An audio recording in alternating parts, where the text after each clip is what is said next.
কয় কেজি মাপছো কও? 3.5 কেজি। আর কয় কেজি হইছে? 4.5 কেজি। পরে 4.5 কেজি হইছে। ওই 5 কেজি। 4.5 কেজির উপরে 4 কেজি 800। 750 গ্রাম আসলে 4.5 কেজি হইছে 800 গ্রাম। আর কয় কেজি খাইছো?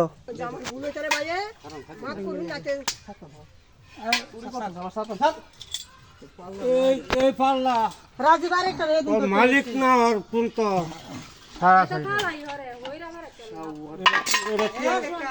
ওটা ভাঙবে না ওটা ভাঙবে না ওটা ভাঙবে না আরে না আমি বুঝতাম না আমি বেকারি মাছ সব রেখে দেন আমি কি কথা মালিক আইবো পরে আমার কথা শুনো চুরি কই শিখছস? ওইটা তোর 3 কেজির মধ্যে তোর 1 কেজির উপরে জায়গা তুই 10 কেজি মাল কি বুঝছ কথা নিছে দেখছি ওই নিল কিভাবে হেডা না ওইটা ভাঙে লাভ নাই কেলেগা গাইতে তো সমস্যা নাই তো চুরি এই পাল্লা পালায় পাল্লা তো চুরি পাল্লা তো বেজাল লয় আমি তো হেডাই তো কইতেছি পাল্লার মধ্যে বেজাল পালা পাই না ওই যে চুপ ওই আমার কাছে কথা এই বেজাল আমি তোমার দেখ তুমি যদি এফেলে আমি ধরে কই কাকা শুনেন পাল্লার নিয়ম হইছে এই যে খুঁড়িটা এই খুঁড়িতে এটা সোজা থাকবো এটা যদি নিচে যা তখন এক সাইড আলো হয়ে গেলে গা এটা দেখাইতো না দেখাইবো সোজা হই তখন 1 কেজি গেলে আমরা কিন্তু আলোই তো যত জায়গাতে এই পাল্লা দেখবেন অত জায়গাতে মনে হয় চুরি হতে কি দেখো আমি এটা তো আমার দুটো কথা শুনো আমিও ব্যবসা করি